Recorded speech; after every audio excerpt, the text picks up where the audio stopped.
There's a low rumbling, so I'm just going to check real quick and make sure that it's going to edit out. I think it will. It's like barely there. So we're just going to drop. It's also a weird smell. I don't know. I need to probably check. Does this have some kind of an alert on it?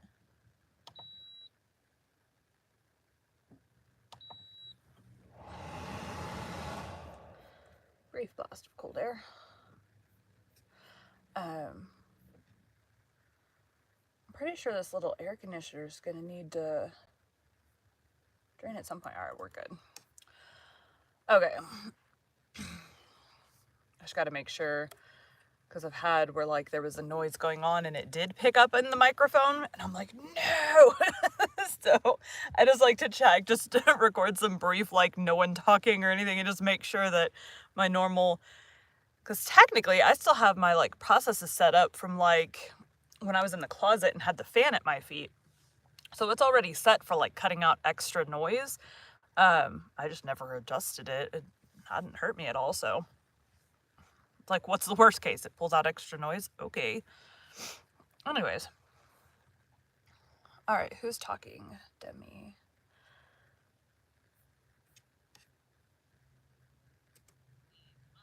He must have. We're going to attempt to get 3 episodes done today. We'll see what happens. Today we'll be continuing Joe's Boys by Louisa May Alcott. Chapter 10. Demi Settles.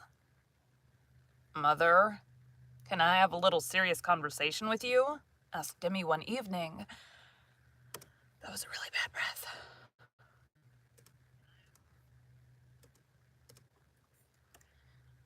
Asked Demi one evening as they sat together enjoying the first fire of the season, while Daisy wrote letters upstairs and Josie was studying in the little library close by. Certainly, dear. No bad news, I hope. And Mrs. Med?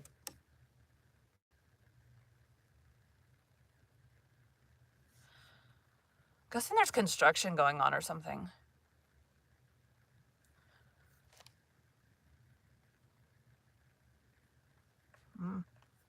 Or it's someone's car just running.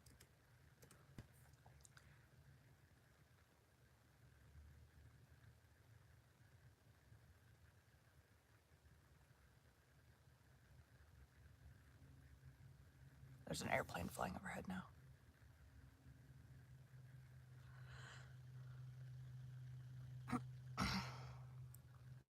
There was a while back, I think there's like apartments or something going in near me.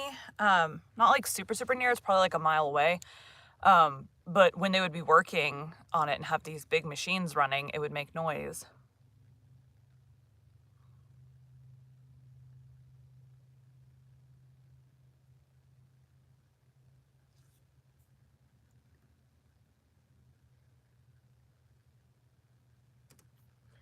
Do another test.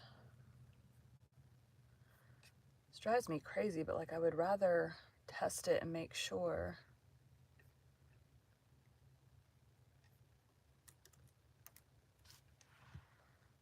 Make sure it's not going to be a problem, then run with it and be like, oh crap.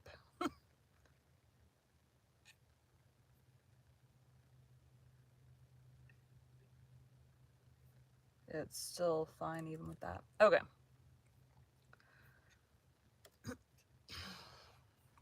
Meg. And Meg looked up from her sewing with a mixture of pleasure and anxiety on her motherly face, for she dearly loved a good talk with her son, and knew that he always had something worth telling. It'll be good news for you, I think, answered Demi, smiling as he threw away his paper and went to sit beside her on the little sofa, which just held 2. Let me hear it then at once. I know you don't like the reporting, and will be glad to hear that I've given it up. I'm very glad. It is too uncertain a business, and there's no prospect of getting on for a long time. I want you settled in some good place where you can stay, and in time make money. I wish you liked a profession, but as you don't, Any clean, well-established business will do. What do you say to a railroad office? I don't like it. A noisy, hurried kind of place, I know, with all sorts of rough men about. I hope it isn't that, dear. We need to listen to Meg's voice. Yeah, we're fine. I could have it, but does bookkeeping in a wholesale leather business please you better? No, you'll get round-shouldered writing at a tall desk. And they say once a bookkeeper, always a bookkeeper. How does a traveling agent suit your views? Not at all. With all those dreadful accidents and the exposure and bad food as you go from place to place, you're sure to get killed or lose your health. I could be a private secretary to a literary man, but the salary is small and may end any time. That would be better and more what I want. It isn't that I object to honest work of any kind, but I don't want my son to spend his best years grubbing for a little money in a dark office, or be knocked about in a rough and tumble scramble to get on.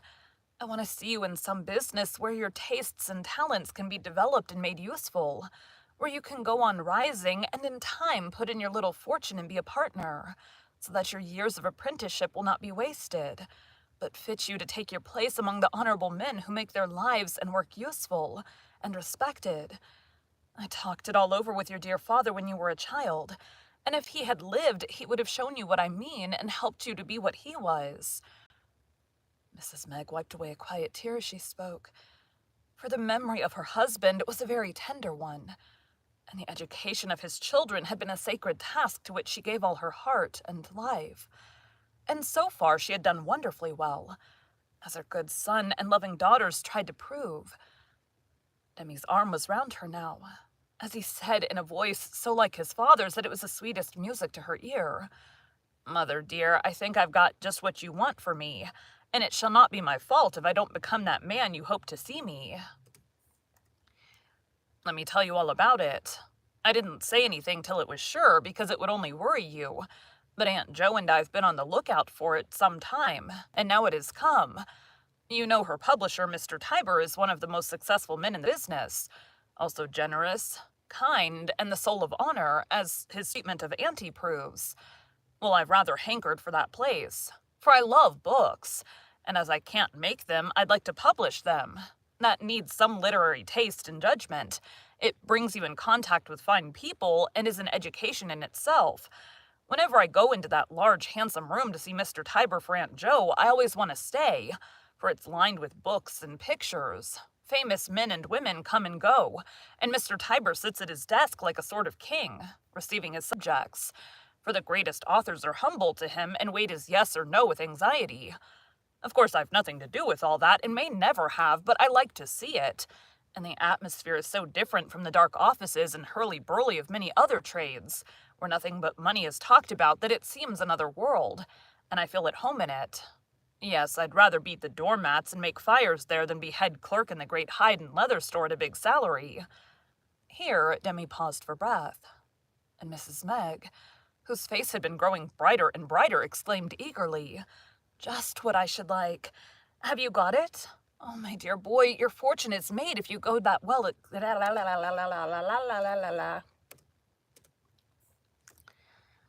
Oh, my dear boy, your fortune is made if you go to that well-established and flourishing place, with those good men to help you along. I think I have, but we mustn't be too sure of anything yet. I may not suit. I'm only on trial and must begin at the beginning and work my way up faithfully. Mr. Tiber was very kind and will push me on as fast as is fair to the other fellows. And as I prove myself fit to go up, I'm to begin the 1st of next month in the book room, filling orders. And I go round and get orders and do various other things of the sort. I like it. I'm ready to do anything about books, if it's only to dust them," laughed Demi, well pleased with his prospects. For after trying various things, he seemed at last to have found the sort of work he liked, and a prospect that was very inviting to him. "You inherit that love of books from Grandpa. He can't live... Static. He can't live without them. I'm glad of it. Tastes of that kind show a refined nature, and are both a comfort and a help all one's life.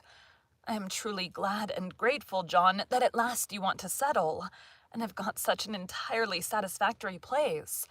Most boys being much earlier. But I don't believe in sending them out to face the world so young, just when body and soul need home care and watchfulness.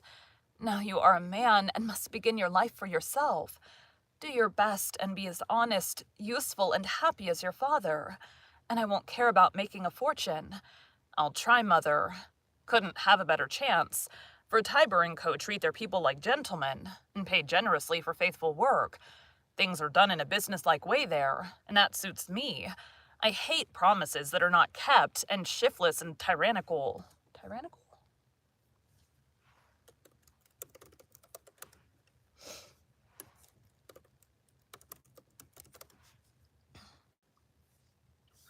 Tyrannical. I hate promises that are not kept, and shiftless or tyrannical ways anywhere.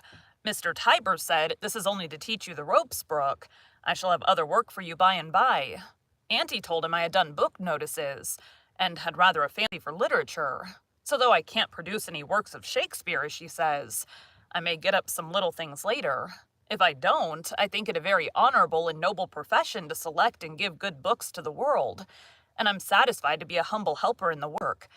I'm glad you feel so. It adds so much to one's happiness to love the task one does. Excuse me. I used to hate teaching, but housekeeping for my own family was always sweet, though much harder in many ways. Isn't Aunt Jo pleased about all this? Asked Mrs. Meg, already seeing in her mind's eye a splendid sign with Tiber Brooke & Co. over the door of a famous publishing house. So pleased that I could hardly keep her from letting the cat out of the bag too soon. I've had so many plans and disappointed you so often, I wanted to be very sure this time. I had to bribe Rob and Ted to keep her at home tonight till I told my news. She was eager to rush down and tell you herself. The castles that dear woman has built for me would fill all Spain, and have kept us jolly while we waited to know our fate. Mr. Tiber doesn't do things in a hurry, but when he makes up his mind, you're right, and I feel that I am fairly launched. Bless you, dear, I hope so. It is a happy day for me because I've been so anxious lest, with all my care, I have been too easy and indulgent, and my boy with his many good gifts might fritter his time away in harmless but unsatisfactory things. Now I'm at ease about you. If only Daisy can be happy, and Josie give up her dream, I shall be quite contented. Demi let his mother enjoy herself for a few minutes, while he smiled over a certain little dream of his own, not yet ready for the telling. Then he said in the paternal tone which he unconsciously used when speaking of his sisters, "I'll see to the girls. But I begin to think Grandpa's right in saying we must each be what God and nature makes us. We can't change it much, only help to develop the good and control the bad elements in us. I have fumbled my way into my right place at last, I hope. Let Daisy be happy in her way, since it is a good and womanly one. If Nat comes home all right, I'd say, bless you, my children, and give them a nest of their own. Then you and I will help little Jo to find out if it is to be. All the world's a stage, or home sweet home for her." "I suppose we must, John. But I can't help making plans and hoping they will come to pass. I see that Daisy is bound up in Nat, and if he is worthy of her, I shall let them be happy in their own way, as my parents let me. But Josie will be a trial, I foresee, and much as I love the stage, and always did, I don't see how I can ever let my little girl be an actress, though she certainly has a great talent for it." "Whose fault is that?" asked Demi, smiling, as he remembered his mother's early triumphs, and unquenchable interest in the dramatic efforts of the young people round her. "Mine, I know. How could it be otherwise when I acted Babes in the Wood with you and Daisy before you could speak, and taught Josie to declaim Mother Goose in her cradle? Ah, me, the tastes of the mother come out in her children, and she must atone for them by letting them have their own way, I suppose." And Mrs. Meg laughed, even while she shook her head over the undeniable fact that the Marches were a theatrical family. "Why not have a great actress of our name, as well as an authoress, a minister, and an eminent publisher? We don't choose our talents, but we needn't hide them in a napkin because they're not just what we want. I say let Jo have her way and do what she can. Here I am to take care of her, and you can't deny you'd enjoy fixing her furbelows and seeing her shine before the footlights, where you used to long to be. Come, mother, better face the music and march gaily, since your wilful children will gang their ain gaint. I don't see but I must, and leave the consequences to the Lord, as Marmee used to say when she had to decide, and only saw a step of the road. I should enjoy it immensely if I could only feel that the life would not hurt my girl, and leave her unsatisfied when it was too late to change. For nothing is harder to give up than the excitements of that profession. I know something of it, and if your blessed father had not come along, I'm afraid I should have been an actress, in spite of Aunt March and all our honored ancestors. Let Josie add new honor to the name and work out the family talent in its proper place.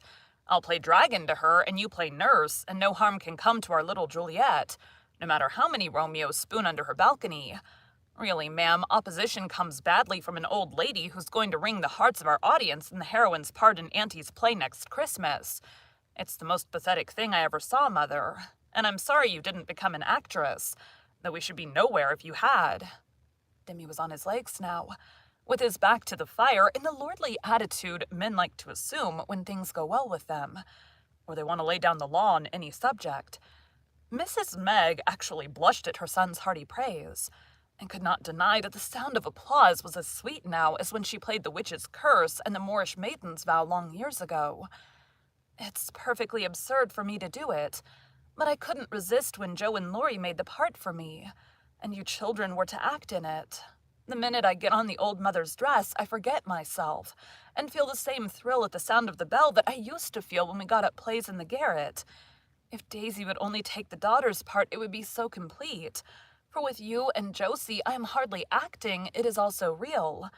Especially the hospital scene where you find the wounded son. Why, Mother, do you know when we did that at last rehearsal, my face was wet with real tears as you cried over me? I'll bring down the house. It will bring down the house. It'll bring down the house. But don't forget to wipe 'em off, or I shall sneeze, said Demi, laughing at the recollection.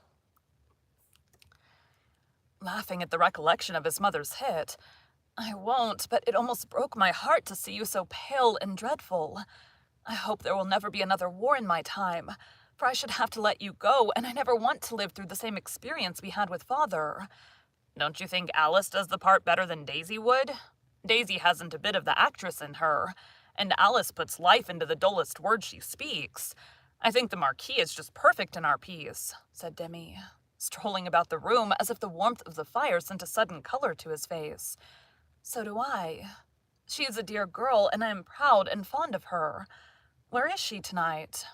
Pegging away at her Greek, I suppose. She usually is in the evening. More's the pity, added Demi in a low tone, as he stared intently at the bookcase, though he couldn't read a title. Now there's a girl after my own heart. Pretty, well-bred, well-educated, and yet domestic. A real companion as well as a helpmeet for some good and intelligent man. I hope she will find one. So do I, muttered Demi. Mrs. Meg had taken up her work again, and was surveying a half-finished buttonhole with so much interest that her son's face escaped her eye. He shed a beaming smile upon the rows of poets, as if even in their glass prison they could sympathize and rejoice with him at the first rosy dawn of the great passion which they knew so well. But Demi was a wise youth and never leapt before looking carefully. He hardly knew his own heart yet, and was contented to wait till the sentiment, the fluttering of those folded wings he began to feel, should escape from the chrysalis and be ready to soar away in the sunshine, to seek and claim its lovely mate. He had said nothing, but the brown eyes were eloquent, and there was an unconscious underplot to all the little plays he and Alice Heath acted so well together. She was busy with her books, bound to graduate with high honors, and he was trying to do the same in that larger college open to all, and where each man had his own prize to win or lose. Demi had nothing but himself to offer, and being a modest youth, considered that a poor gift till he had proved his power to earn his living, and the right to take a woman's happiness into his keeping.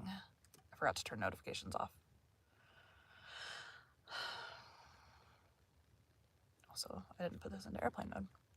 Keeping. No one guessed that he had caught the fever except sharp-eyed Josie, and she, having a wholesome fear of her brother, who could be rather awful when she went too far, wisely contented herself with watching him like a little cat, ready to pounce on the first visible sign of weakness. Excuse me. Demi had taken to playing pensively upon his flute after he was in his room for the night, making this melodious friend his confidant, and breathing into it all the tender hopes and fears that filled his heart. Mrs. Meg, absorbed in domestic affairs, and Daisy, who cared for no music but Nat's violin, paid no heed to these chamber concerts. But Josie always murmured to herself with a naughty chuckle. Josie.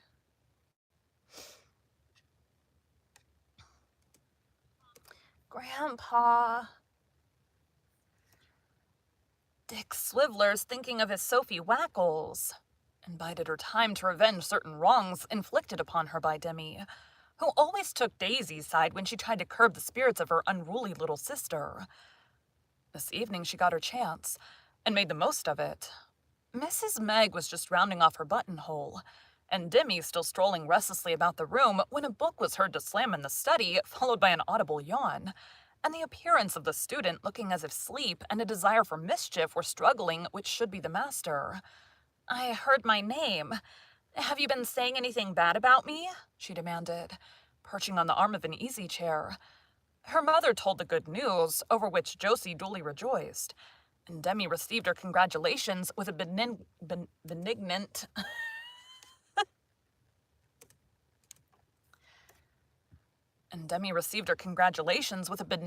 air which made her feel that too much satisfaction was not good for him, and incited her to put a thorn into his bed of roses at once. "I caught something about the play just now, and I want to tell you that I'm going to introduce a song into my part to liven it up a bit. How would this do?" And seating herself at the piano, she began to sing to these words the air of Kathleen Mavourneen. "Sweetest of maidens, oh how can I tell the love that transfigures the whole earth to me, the longing that causes my bosom to swell when I dream of a life all devoted to thee." She got no further, for Demi, red with wrath, made a rush at her, and the next moment a very agile young person was seen dodging round tables and chairs with the future partner of Tiber & Co. in hot pursuit. "You monkey, how dare you meddle with my papers?" cried the irate poet, making futile grabs at the saucy girl who skipped to and fro, waving a bit of paper tantalizingly. Making futile grabs at the saucy girl who skipped to and fro, waving a bit of paper tantalizingly before him. "Didn't. Found it in the Big Dick. Serves you right if you leave your rubbish about. Don't you like my song? It's very pretty. I'll teach you one that you won't like if you don't give me my property. Come and get it if you can." And Josie vanished into the study to have out her squabble in peace, for Mrs. Meg was already saying,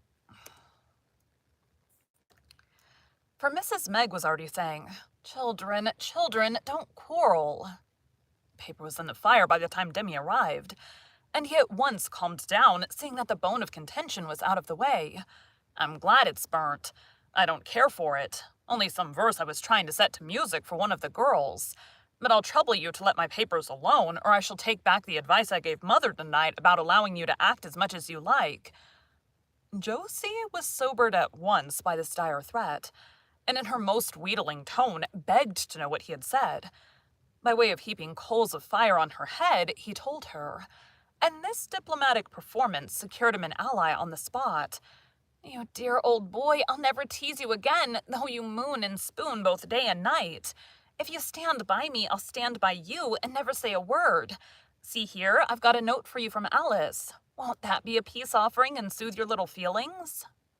Demi's eyes sparkled as Josie held up a paper-cocked hat, but as he knew what was probably in it, he took the wind out of Josie's sails, and filled her with blank astonishment by saying carelessly, "That's nothing.